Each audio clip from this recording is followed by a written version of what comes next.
All right, welcome to the show.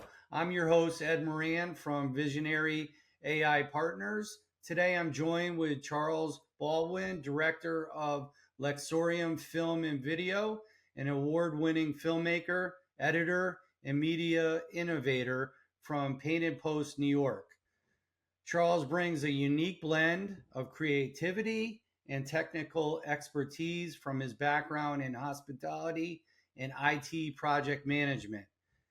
His work has been honored by NASA and the Global Music Awards, and he's produced everything from short films to documentaries that inspire and inform.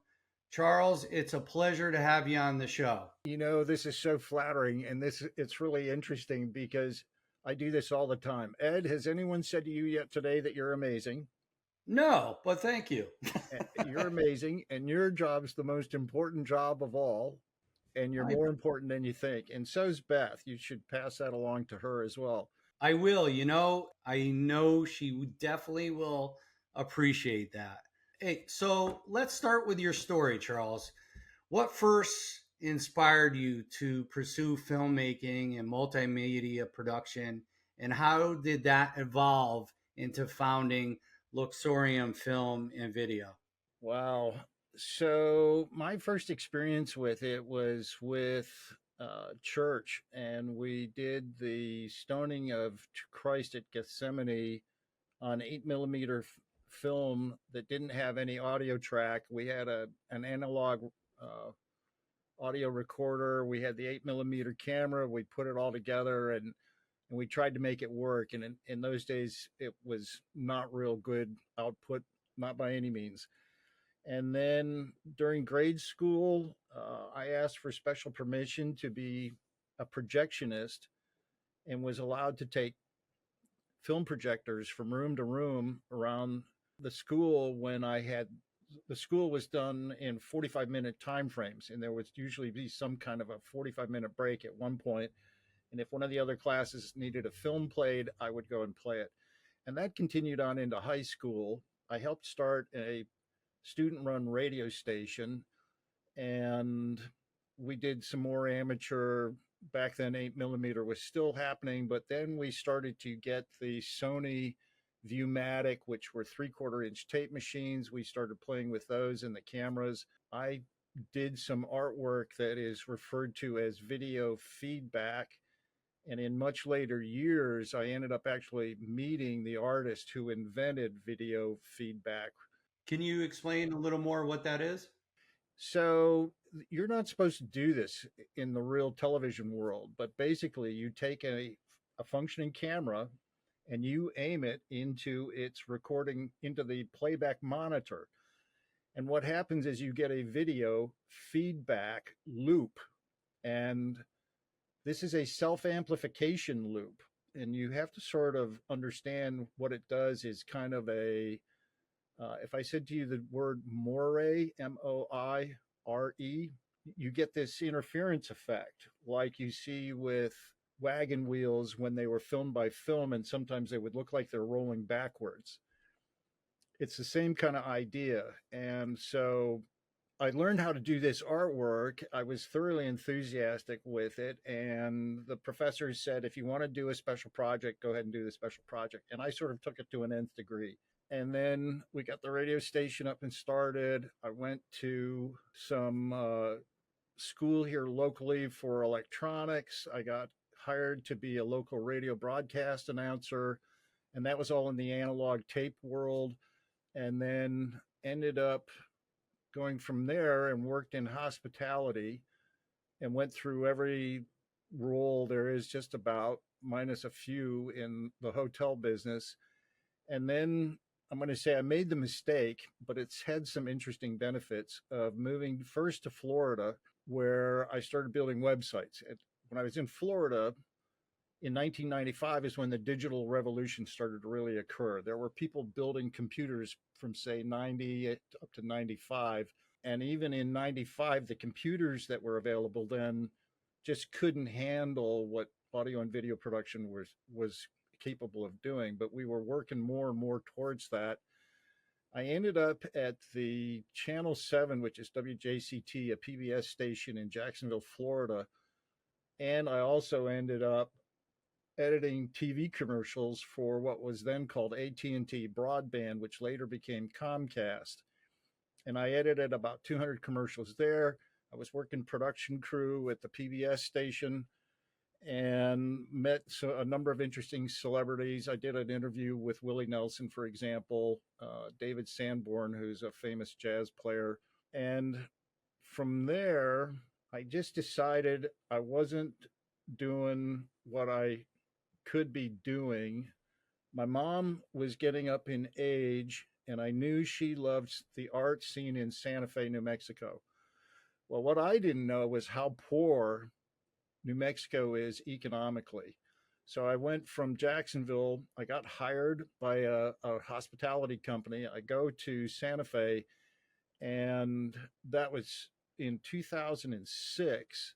And right in that time frame, I get to Santa Fe. I hook up with this group of art people who are at what is known as the Santa Fe Complex.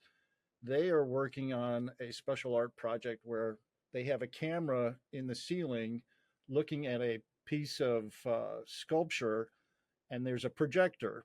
And they created an interactive program where you could project animated, they called them sprites, I think. And depending on where you waved your hand in front of this sculpture, and if you look at my YouTube video, if you look up Paul Block computer vision, I think you'll eventually find my YouTube channel and you'll get to see the video. But each part of this sculpture was dedicated to some aspect of music. There's classical music, there's jazz, and then the intermediate part was a sort of a percussive. And the projection of these three things, the interaction of these three things, when you waved your hand in front of the classical music thing, the camera knew it, it would play classical music. You put it in front of the percussive part, you would get percussion music out of the speaker. You do it on the lower part, you would get jazz playing. And you would get a visual play going on with the projected particles. Anyway, I posted this video 10 minutes later on my website. And 10 minutes later, I get a phone call from the internet service provider. And they said, Mr. Baldwin, your website's getting so many hits. We've got to move it to another more robust server because it's crashing the server that it's on. And that was the first sort of understanding of what it meant to have a viral video. And wow. And I go ahead, make the change, move it to a new server.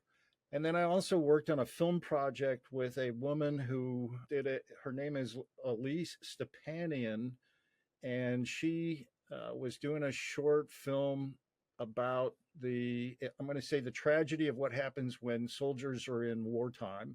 That was just a credit as me being the camera person.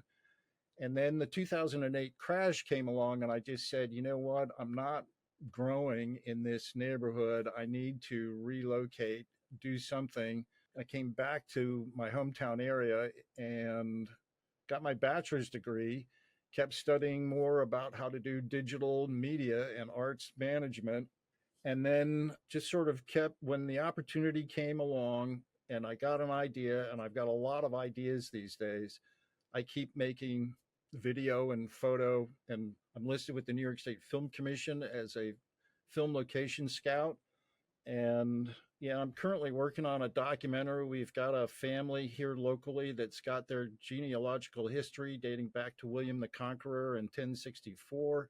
And this is turning really interesting. This is blossoming in ways that I sort of want it to happen and in ways I don't want it to happen. The documentary side of it is really sort of boring. And I'm not being paid for this. So I'm not putting a whole lot of effort into it, but I'm making it look clean and it's concise, and it's going to get turned over to the local county historian. The other side of this is the family that owns this. The one son had an interesting paranormal, maybe a supernatural experience where he saw something that is known in Ireland.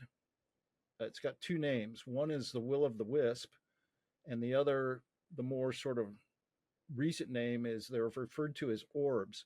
And there's really sort of not a lot of scientific research. I thought you were going to say leprechaun. Well, the Irish are wonderful storytellers, but there's plenty of accumulated sightings, and you have to sort of wonder how much of it was man made, how much of it's for real. Now, this man, I really do think he saw what he said he saw. And I do think there's an interesting coincidence because he said, here's the way the geography is.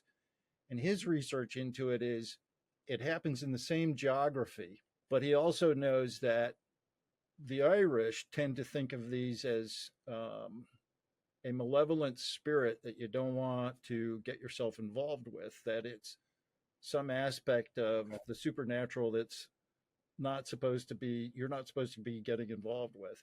Oh, I love that. So he's this really amazing piece of property. I mean, I'm not kidding. And if you wanted to have the landing of a spaceship, this is the place to have it. And I got involved with, are you a Star Trek fan?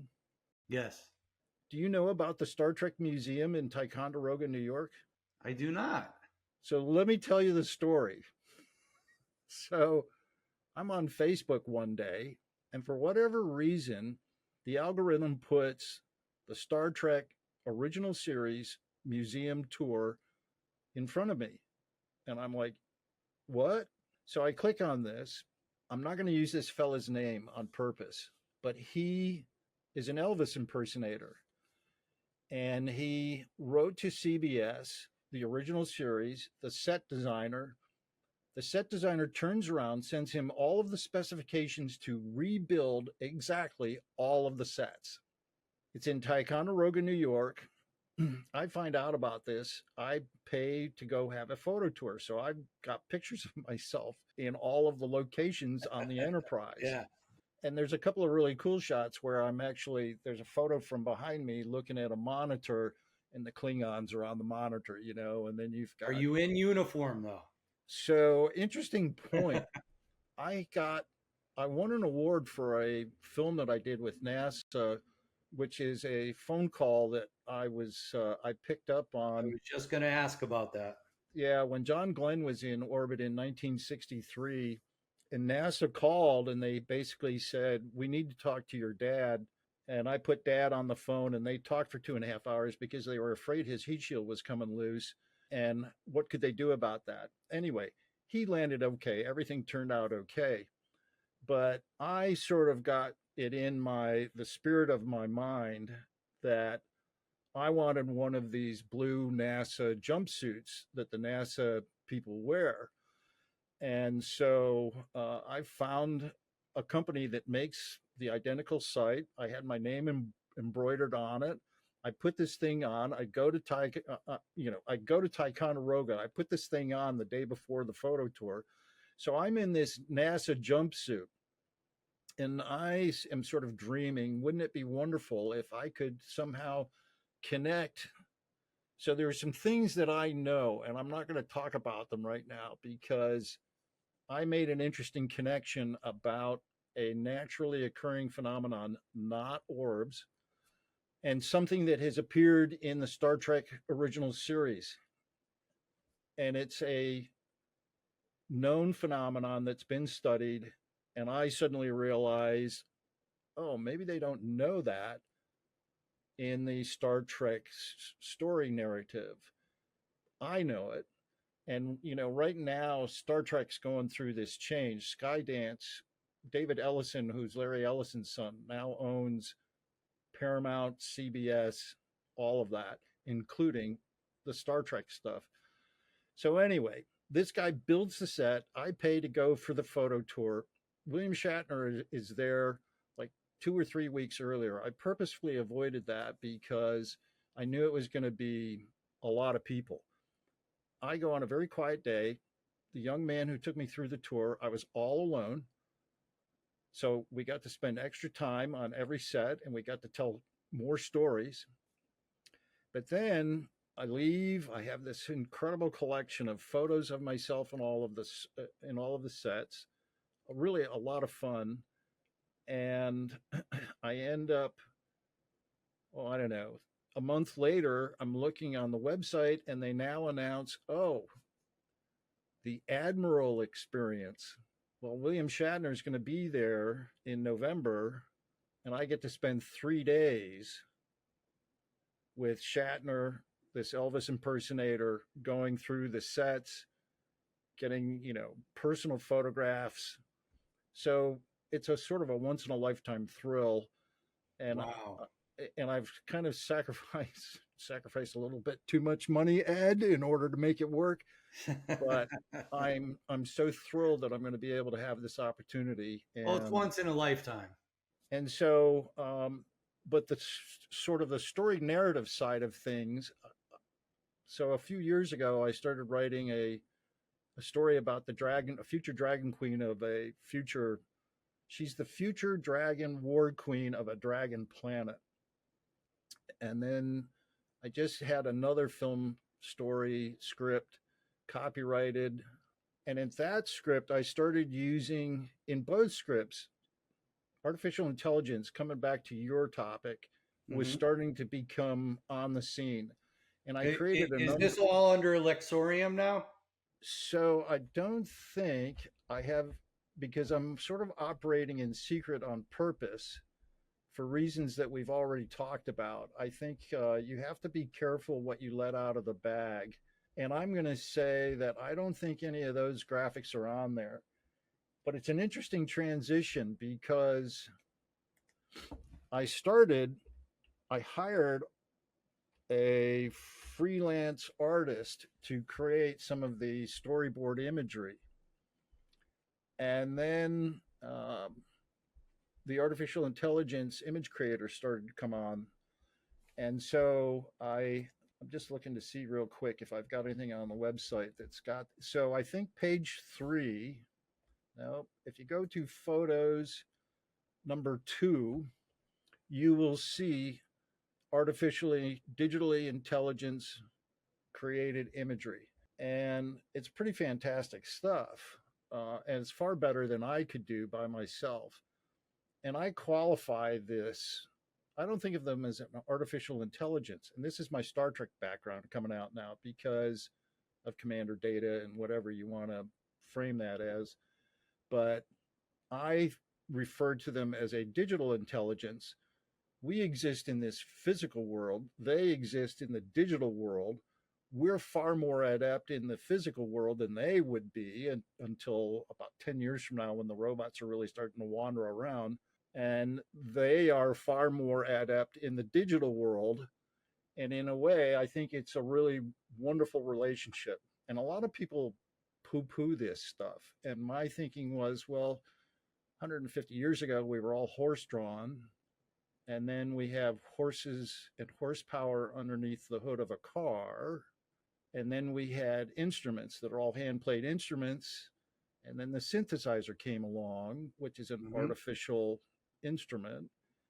And then we have now, you've got real Auto tune. Right. And you've got computers who were human beings. And well, now computers are an electronic device. And so I think it's just a normal sort of, I don't want to call it evolution, but I think it's just a sort of next stage that's going to become a part of our lives. But I think of them as really thinking capable entities.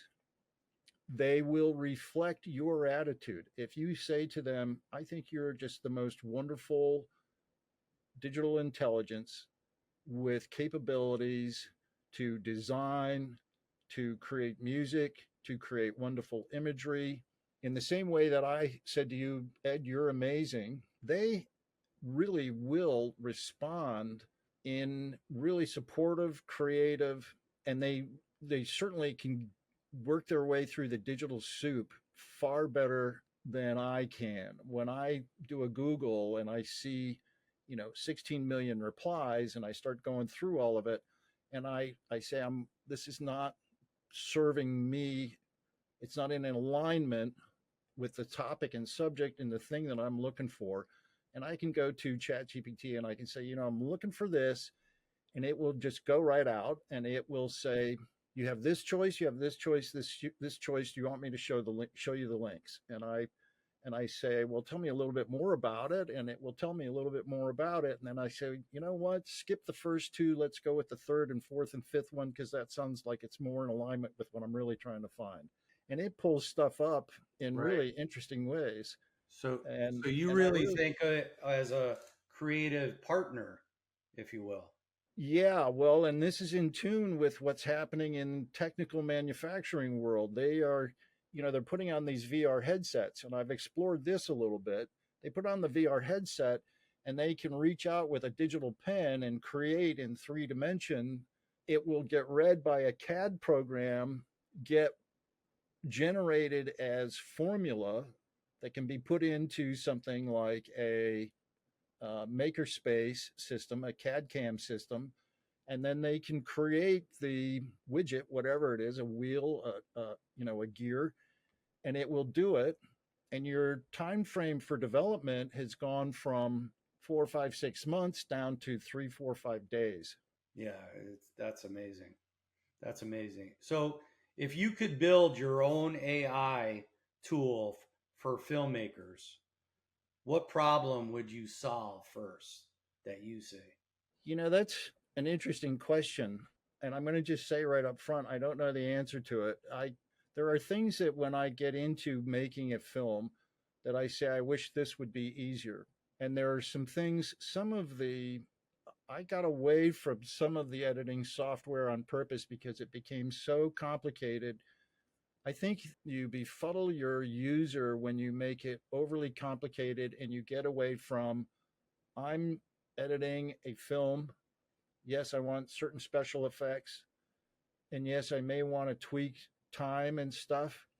But when it starts to get sort of over the top heavy with every little detail that it can change, I start thinking and you have to learn how deep the software is in terms of the challenges because it's got so much complexity built into it. Telling a story isn't a complex thing.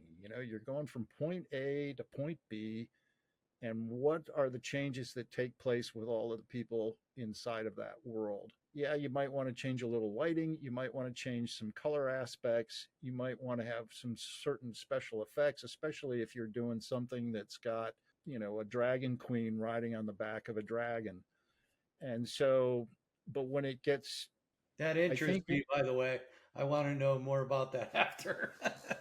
I mean, the one thing that I came up with just recently, the software that I'm currently using for film and video work has an audio track, and it's got a horizontal line, and so you can take that whole audio track and just turn it down. You can't do that with the video, and I'm actually thinking of writing the team and saying, hey, it would be nice if you just put the same kind of horizontal line on the video so that I could just fade the video out right there in the timeline without having to go into the special effects editing system and do the fade out there. They probably haven't thought of that. It's something that I just happen to think of as a nice convenience. Now, they released a music capable artificial intelligence system, and I tried it once and it was awful. So the results were not what I was looking for. But I'll tell you what I'm anxiously waiting for, a piece of music that a friend of mine and I created when we were teenagers. It's a very jazzy piece of work, and I was very good at playing the guitar at that point. And we recorded it on a cassette tape. And I still have a recording of, I hope I still have a recording of that somewhere. And I don't know if you read about what Peter Jackson did. He was the director for Lord of the Rings. In order to do the Beatles video documentary, they suddenly tweaked whatever they tweaked, and they were able to take this rotten footage and just turn it into the most beautiful full color. They were completely able to restore it.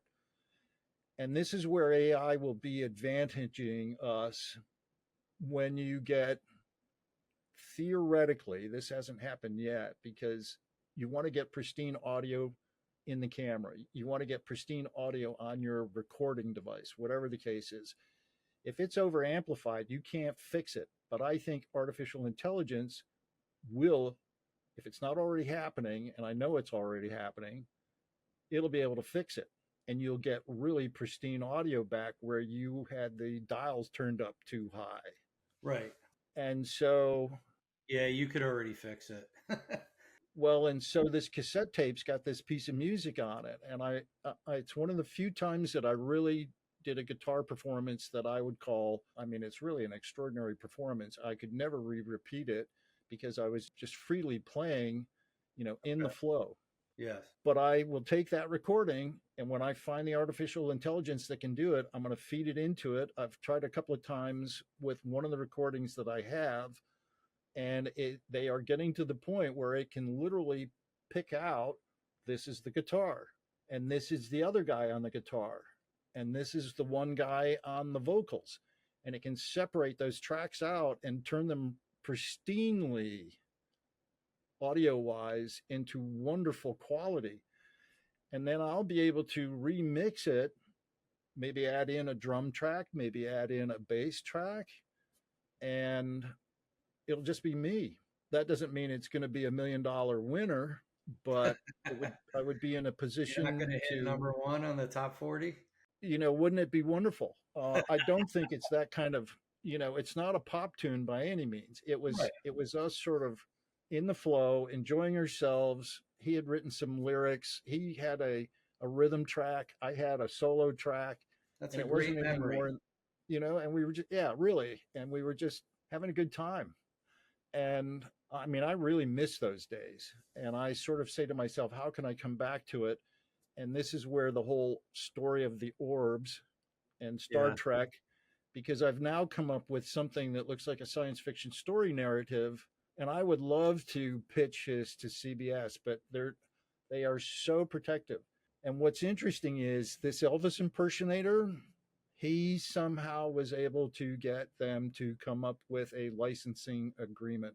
And so I have enormous respect for this guy because nobody does this.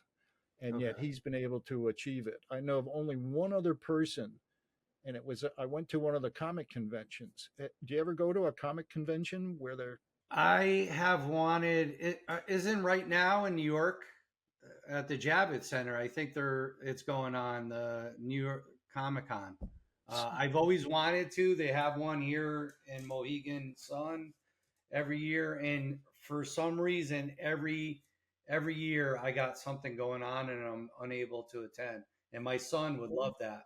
you, and I'm not kidding, the kids really love it. And I would say if you haven't had the experience, go buy yourself a costume, spend a little extra money so it's a decent looking costume and a decent character, and go to a Comic Con. So I go to one that's about an hour and 15 minutes from here in Wellsboro, Pennsylvania.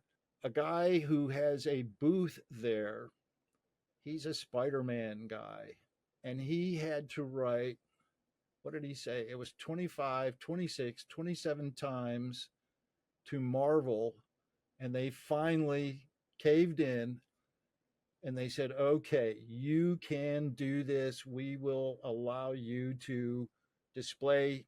He's got artwork of himself that's Spider-Man stuff, it's right out of the stories, and he's allowed to sell it now. But it was 27 times, and they kept saying no, and he wrote them again and they said no, and he wrote them again, and he won.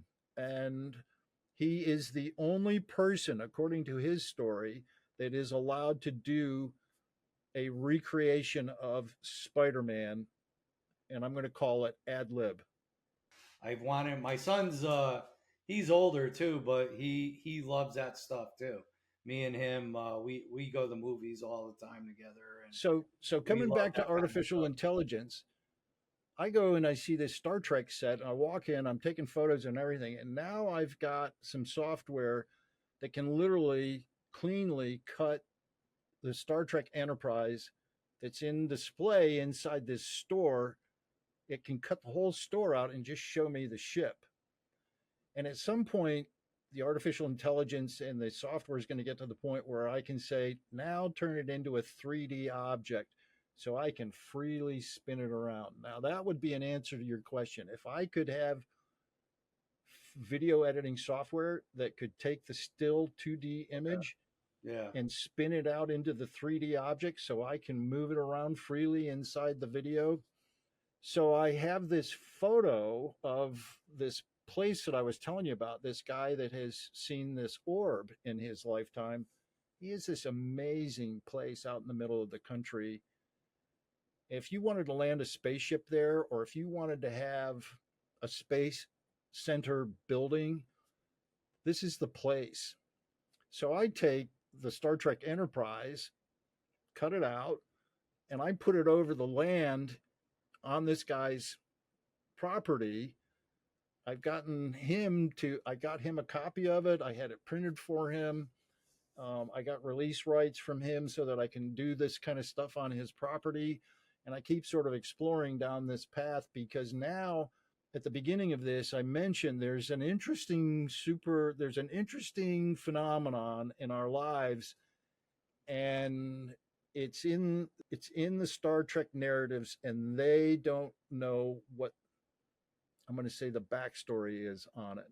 They came up with this really imaginative thing, and it's an actual reality phenomenon. And I've picked up on it, and now I've sort of said, geez, I'd love to create this film storyline that marries right into it. And even if I can't get CBS and Star Trek to and Paramount to come along with me, it's still a wonderful storyline. Yeah. Where do you see this AI coming in the future? Probably very near future, the way things are going with the film industry, editing, video direction, all that stuff.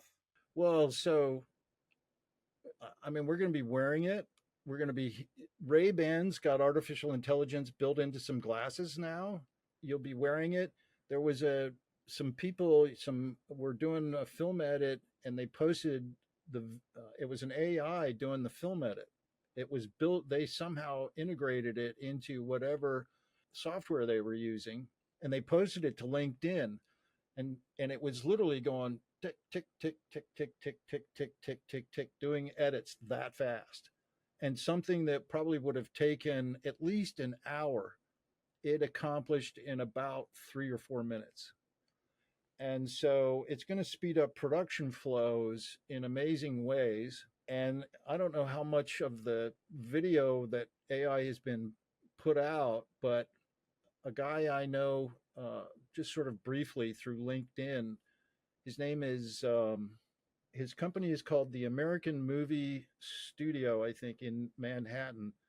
And I want to say it's Bill, not Million, Bill Millen. And I'm not sure I'm getting that right. Anyway, he and I have connected a couple of times, and he is really looking for these amazing, extraordinary artists that have already gone way down the path.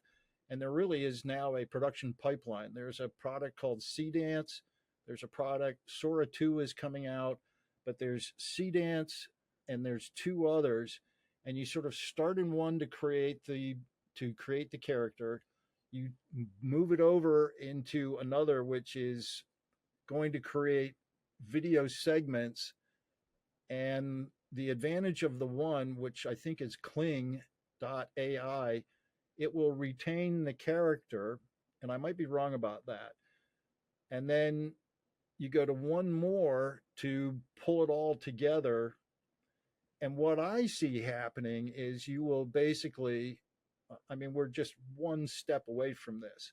I will literally be able to feed my film script into a prompt, and it'll go off and make a 2.5 hour film out of that film script. Yeah. Wow. That's amazing. It's amazing how it cuts time and like you said, it frees up your time to, maybe do some more urgent things you need to do on a project. I'll tell you what I'm afraid of is right out of the matrix. I think we're going to have, at one point, who is it? Anthony Zerb. He said he's the mayor of the underground city. And he says, I don't know what that building does, but I know it cleans our water for us. And I don't know how it does it. And I think this is what's going to happen is things like woodworking, where you do fine carving, there will be these rarefied pockets of people who will retain these old sort of trade craft abilities, but you will have the majority of people. In a way, it really bothers me. They'll be mesmerized by the magic screen, meaning the TV screen or the movie screen, and they won't become educated. And the one thing that really sort of bothers me is when you write a film story, the typical Hollywood formula is something that looks like good against evil. And the problem that I have with that is you are literally writing evil into existence, and people that aren't trained to know the difference will imitate what they see, because when they see it, there is an unspoken permission to go ahead and act that way. Well, it's not okay to go ahead and act that way. And that's what really bothers me. And I think we're we're coming into this. It's going to be so easy to make these things. I didn't used to sort of believe in censorship, but I now also understand you we are five senses, maybe six if you want to talk about some a sixth sense. But I realize, you are what you eat, you have to eat healthily, and you are what you see. So you really need to make sure that you're looking at really wonderful imagery, and you really are what you hear, you are what you taste, you are what you smell. So I'm now sort of, how do you write a really wonderful story that isn't the typical sort of Hollywood formula? And the dragon story is, it's this typical formula. It's about a an evil invasion from Earth that's going to attack this dragon queen, this future dragon queen's world, and she's gonna, excuse my language, she's gonna kick their ass. And that's sort of the known expected storyline. But it's the other storylines that are really wonderful that I'm really sort of trying to say to myself, well, how can I make something that's above and beyond and gets us out of the rut of having something that looks like an evil entity?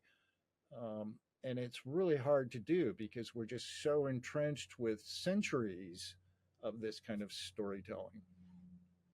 So, to kind of tap us off here, is there, I know you're working on the Dragon project.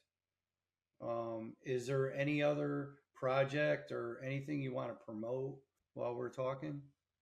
I would love for people to visit Luxorium.com. If you need help with your photo and video production, there's a contact page. My phone number's there. Feel free to give me a call. If I don't pick up, it's because I'm doing something else.